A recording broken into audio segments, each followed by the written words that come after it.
Catus Maximus here. Let's get the just doing a little bit of service on my little $12 Skil heavy duty model 223 drill. I actually have another video. The only other video about the 223 is one of mine. One of the newer ones where they had one made in the 80s where they had a moved to a plastic shell. This is a 70s one, all die cast aluminum. Surprisingly enough, only 5 screws holding the drill together, 3 on the gearbox, 2 on the side handle. Let's get this. It doesn't sound great.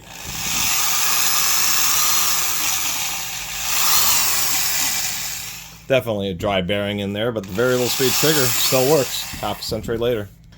Anyway, when I'm done with this, I'm going to go ahead and watch this. Although I've heard that this movie may not have quite the staying power as this drill.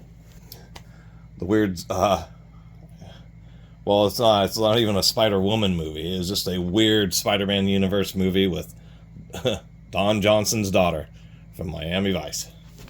Anyway, this was a good era for Skil. Oh, this is a nice drill. The criticism about it, it's like 3.5 amps, but it's only 750 RPM. We can still just make out the RPM on the label. I think Type 1 and Type 2 are the aluminum ones, and they went to the plastic housing. They went with 750 RPM. It was a bit slow. Really, 1,000 RPM is what Milwaukee was running for their carpenter's drill. And they run from 1,000 to 1,200 RPM.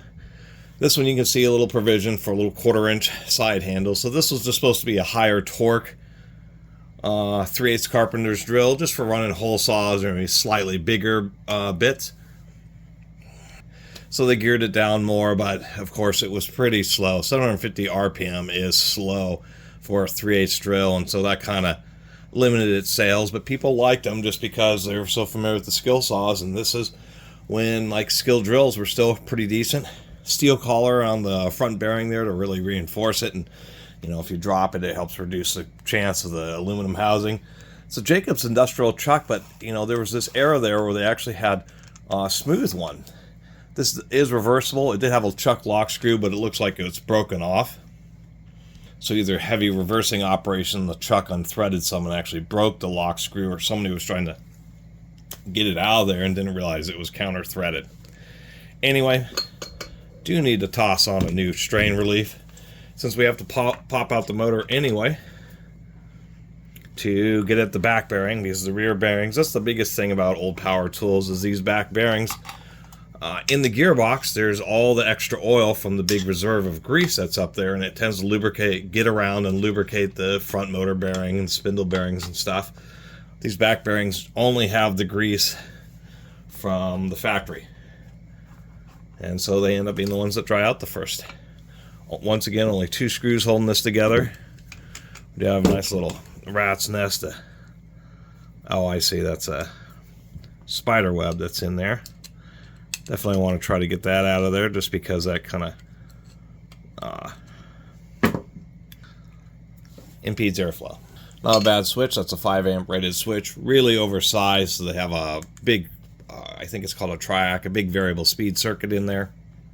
It's proven to be pretty reliable. Got some little cardboard tabs over these terminals.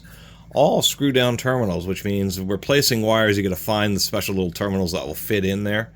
But it also means you don't have to deal with the spring clips. Definitely seen some use. We can see right there that brush is almost worn out, so we're going to have to pop some new brushes in this.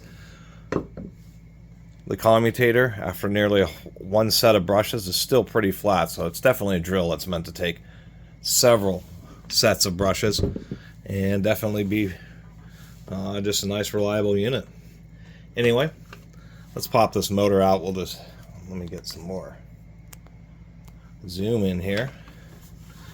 A couple screws just holding down these little brush guides. The brush guides are not brass, they're Bakelite, but in this situation they're still pretty decent. We have vents coming in right from the side to keep them nice and cool, and we just have these little screws with like little nylon cups or kind of washer things that just keep them in place. So at least that's pretty easy to deal with, and then they just pop out like so. Dang, those things are definitely short. And oddly enough, how these work is that the wire terminal actually presses onto a little nub on the back of the brush. And on this drill, there actually is a standard, some brush size standards, and these happen to be 1/4 inch square brushes. So pretty simple and pretty easy to deal with swapping. Look how short that little guy is. This was like the perfect time. As soon as brushes, like on this tool, they are auto stop, because what happens is as the spring is pushing on the back of this wire terminal and it's sideways in there, as soon as the brush gets worn down to a certain point, the terminal blocks its progress, but it still will rattle against the commutator, and that's where most of the actual damage to commutators comes from, is right at the end of the brush life where it's not pressing properly. Sometimes if you have sticky brushes, which is also common, oddly enough, lots of debris finds its way into brush guides on power tools, sticks them up, and then they don't press hard enough, and you get a bunch of extra arcing and sparking, and that arcing and sparking is causing a heck of a lot of extra wear. Pop open this gearbox. Pretty simple. They're just relying on a tight fit or tolerances from the screws to keep the gearbox aligned. They don't actually have an alignment pin, which is just fine if they do have indeed a really tight fit like this tool does. This actually looks pretty clean, pretty decent inside this gearbox, even for the amount of wear. We have all needle bearings, so it indeed is all ball needle bearing. We have a little spindle here. I mean, this thing is tiny. I don't even think that's 1/4 inch. That may just be a 1/4 inch. Actually, I think it's smaller. I think that's more like 5 millimeters or 3/16. Running through a double reduction reduces some of the load, but nonetheless, you know, this isn't meant... Well, I guess it is heavy duty, but nonetheless, a motor spindle that small just won't like a lot of high load operation. Maybe big sanding wheels, you might want to find just another drill, just because there just isn't that much material there. But nonetheless, you know, when you have a decent gear set like this, oh, it's trapped. So on the helical gears, since there's an angle, they want to push the gear they're interacting with, either depending on which way it's spinning, it will either push or pull on the gear. There's a slight thrust load, and many manufacturers, Milwaukee, and in this case the Skil, use a needle bearing on the back because the direction that the motor is forcing the gears towards the front of the gearbox, and then they use a ball bearing because that can take both thrust loads as well as axial loads. Where on the back of it, it just needs to take an axial load, but it makes it just a little bit more funky to take the gears out because you have to remove the chuck and pull them both out as a pair. Popping the motor out, usually it's not too bad. You just want to be real gentle and just give it a little push, and many times, just like this time, it has no problem just popping right out of there. Many times this will be the situation where this front bearing tends to be a little bit, just a little bit tighter than the rear bearing.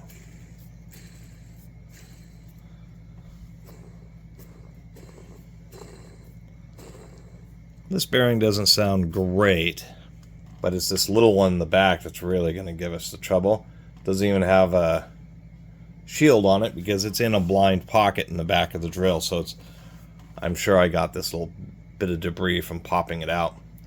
Simple little motor, but a classic style where, you know, they do use grinding to balance it, but nonetheless, simple little motor, pretty decent little commutator, welded contacts, a little bit of twine or jute wrapped around just the base of the wires there, just to give them a little bit of extra protection.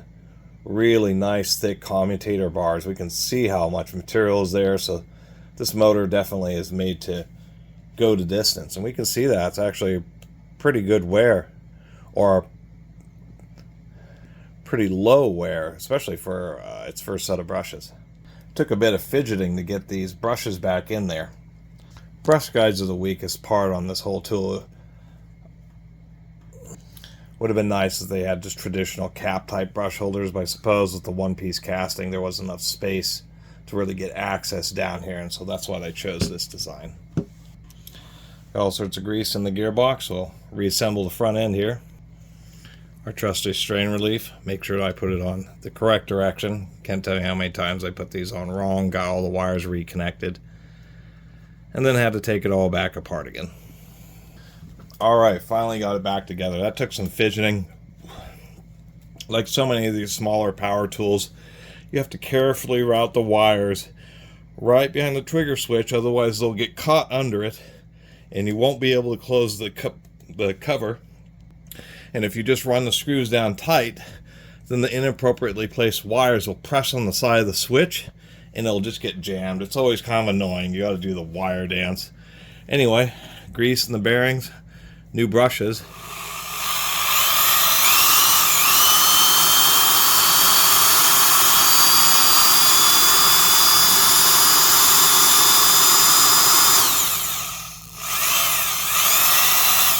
Sure does sound a lot better.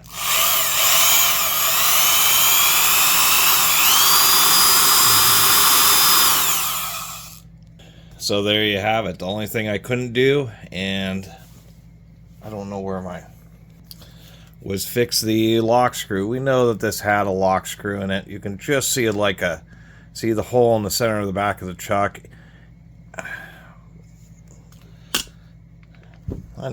I wish I had a better camera. Well, I need to zoom in and out so much, and I only have so many hands. That's really the problem. You can see evidence. There's like a little light area where like the head of a screw might have been.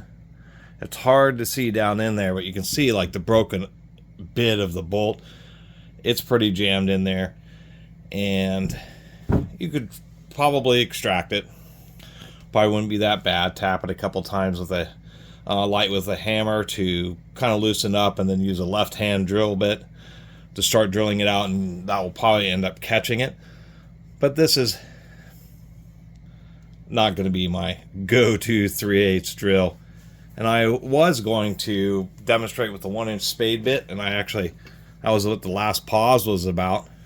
But this thing at 750 RPM, it's slow. It's actually painfully slow. You would not want to drill a whole bunch of holes in wood using this drill, unless it's like a 1-inch auger bit or something, right at the max, one of the larger auger bits that still has a 3/8 shank on it. And I think that was kind of the Achilles heel. These were nice, smooth drills. They're a little bit funky in the brush department, and in Skil's effort to have a relatively small motor, a little 3 amp or 3.5 amp, whatever it is in here, I was like a really common at 3 and 3.5 amps on 3/8 drills was like an institution for decades. It was like they were always in that power level until 80s or so. Then you start seeing Porter cables and etc. start getting into the power wars, and you got 4 amps, 4.5, 5. I even have a 1200 RPM DeWalt Carpenter's drill, which is 6.7 amps at 1200 RPM. Anyway, it does have plenty of torque for a 3/8 drill. This would actually be a pretty good drill back in the day as a driver running in screws. That's what I really think this is most optimized for. You could install lock sets and running, some of those hole saws for lock sets. Other general hole saw, small or auger kind of operations, and driving. And that's what this, RPM in a compact drill does. And so it's just gives you a bit of extra torque, but without a whole bunch of extra weight and bulk. I mean, it is pretty torquey. And I kind of like the smooth Jacobs chuck. You don't really see those smooth ones. Anyway, I mean, it really is a nice heavy-duty drill. Just a bit too slow, and what ended up really happening, the reality is like those half-inch drills that you get at Home Depot today, like the DW235G or the Milwaukees. Those are 850 to 1,000 RPM half-inch drills, big 8-amp motors. Or you get like the 1,200 RPM 3/8 drills, or a lot of them are 2,500 RPM. And so the little niche area that Skil was trying to fill with this higher torque 3/8 drill ended up falling away. And there were actually a few of these drills. I have a Black & Decker 600 RPM quarter-inch drill, which just is an absurdly low speed for a quarter-inch drill. It was specifically made for certain driving applications, and really is just too slow to be really daily driver useful anywhere else. And that's the problem with this Skil. It's a really nice classic green label. Really like the ergonomics. When they went the plastic body, the whole handle got a lot more bulky. This still has a nice thinness to it. Just a well-rounded, I mean, I can almost, with two hands, I can just basically engulf this whole drill. So just a nice high torque 3/8 drill. It just became obsolete because basically people wanted high power half-inch drills that were at the same RPM as this, or they wanted high power, much faster 3/8 drills. But anyway, pretty distinctive drill, pretty easy to tell some of these heavy duty ones, especially when you see the steel collar on the gearbox. And if you ever run into one of these, it's worth picking it up and just spending a little time to fix it up, and you'll just have a nice old 3/8 drill. Good old classic Skil when they're still made in Chicago. And somehow they got some patents on this. I'm not exactly sure in regards to what. And glad to be able to document this Skil drill from the 70s, from the 60s, 50s. They were still really building out in the 50s, but in the 60s, 70s, even into the 80s was the heyday for Skil, and it's nice picking up one of those power tools from that era. Anyway, see you next time.